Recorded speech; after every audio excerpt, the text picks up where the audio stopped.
پیارے بچوں، آج ہم آپ کے لیے کہانی لائے ہیں چاندی والی اینٹوں کی۔ اور اب چاندی والی اینٹیں حویلیوں کی بنیادوں میں کہاں کہاں ہیں، ایک ایک اینٹ اکھاڑ کر دیکھنی ہوگی۔ تو چلیں کہانی شروع کرتے ہیں۔ گزرے وقتوں کی بات ہے کہ کسی علاقے میں عبد الرحمن نامی ایک امیر آدمی رہا کرتا تھا۔ امان اور سبحان اس کے دو ہی بیٹے تھے۔ اس نے اپنی زندگی میں خوب محنت کی تھی۔ باپ دادا کی چھوڑی ہوئی جائیداد کو نہ صرف سنبھالا بلکہ اس میں اضافہ کیا اور نیک نامی بھی پائی۔ اپنے اچھے رویے کے باعث اپنے پرائے سب اس کی عزت کرتے تھے، لیکن عبد الرحمن کی زندگی مختصر تھی۔ اسے اتنی مہلت نہ مل سکی کہ وہ اپنے ہاتھوں اپنی دولت دونوں بیٹوں میں تقسیم کر دیتا۔ یوں بھی باپ کی چھوڑی ہوئی جائیداد کے وارث امان اور سبحان ہی تھے۔ ماں کے بعد دونوں بھائی باپ کے سائے سے بھی محروم ہو چکے تھے۔ اس موقع پر امان نے چھوٹے بھائی سبحان کی خوب دلجوئی کی۔ باپ کی جدائی کے غم نے ان دونوں کو بہت افسردہ کر دیا۔ آخر کب تک وہ اس غم کو سینے سے لگائے رکھتے؟ ایک نہ ایک دن تو دنیا داری نبھانے کے لیے میدان عمل میں آنا ہی تھا۔ تو بچوں کیا تھا، ایک دن سبحان نے تجارت کی غرض سے دور دراز کے علاقے کا سفر کیا اور امان کے سامنے اپنی دلی کیفیت کا ذکر کیا۔ تو اس نے کہا، تمہاری جدائی مجھے گوار تو نہیں، لیکن تمہارے اچھے مستقبل کی خاطر میں برداشت کر لوں گا۔ اللہ تمہیں سرخ رو کرے۔ امان نے ذرا توقف کے بعد پھر کہا، میں چاہتا ہوں اس موقع پر جائیداد کا حساب کتاب کر لیا جائے تو اچھا ہے۔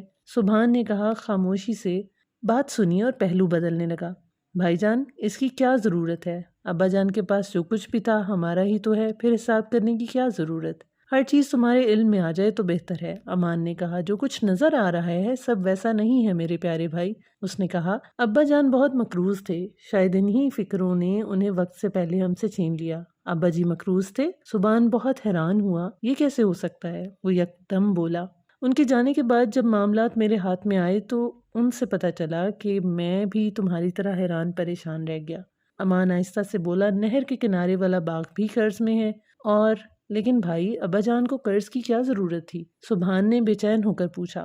سبحان، میں نے تمہیں بتایا میں معاملات دیکھ رہا ہوں، ویسے تم فکر مت کرو، میں سنبھال لوں گا۔ بھائی جان، اب سوچ رہا ہوں کہ ان حالات میں آپ کو تنہا چھوڑ کر نہ جاؤں، آپ اکیلے پریشان ہوں گے۔ سبحان نے سوچتے ہوئے کہا، ارے نہیں سبحان، تم فکر مند نہ ہو، اسی لیے میں تمہیں یہ سب کچھ نہیں بتانا چاہتا تھا۔ اب کیا تھا؟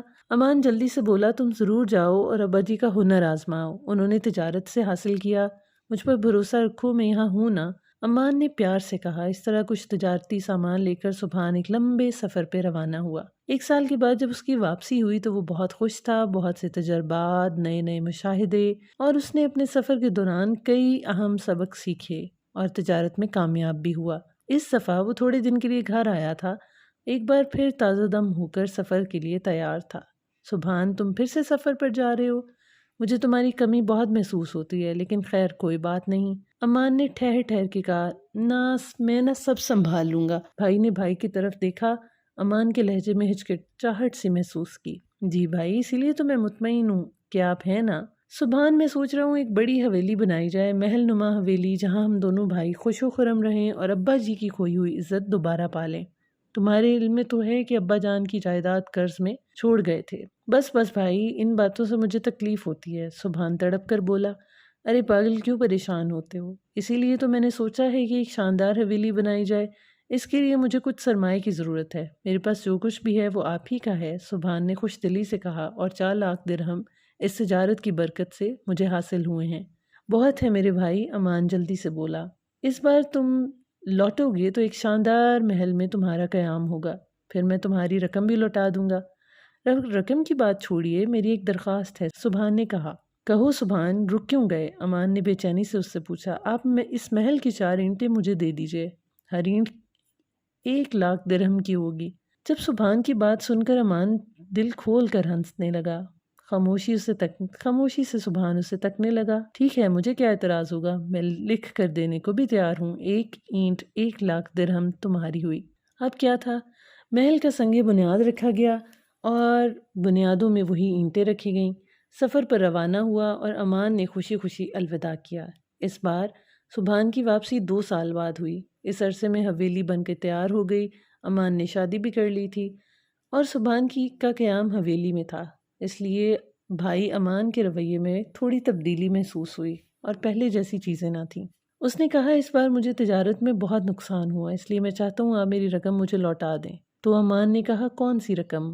تمہیں علم ہے بابا سب کچھ قرض میں دیے گئے ہیں۔ بھائی جان آپ کب تک جھوٹ سے کام لیں گے؟ ہر بات میرے علم میں ہے، ابا جان کا ایک ایک تھیلا قرض میں نہیں، بلکہ سبحان کے صبر کا پیمانہ اب لبریز ہو گیا۔ اس نے کہا کہ مجھے جائیداد سے بے دخل کر رہے ہیں آپ؟ سبحان نے گہری سانس لی جبکہ امان نے اسے غصے سے دیکھا۔ اس وقت ان 4 لاکھ درہم کی بات کر رہا ہوں جو آپ نے اپنے شاندار محل کی تعمیر میں خرچ کیے۔ کون سے 4 لاکھ درہم؟ امان مسخرے کی طرح بولا۔ تم بھول رہے ہو 4 لاکھ کے بدلے 4 اینٹیں خرید لی تھی۔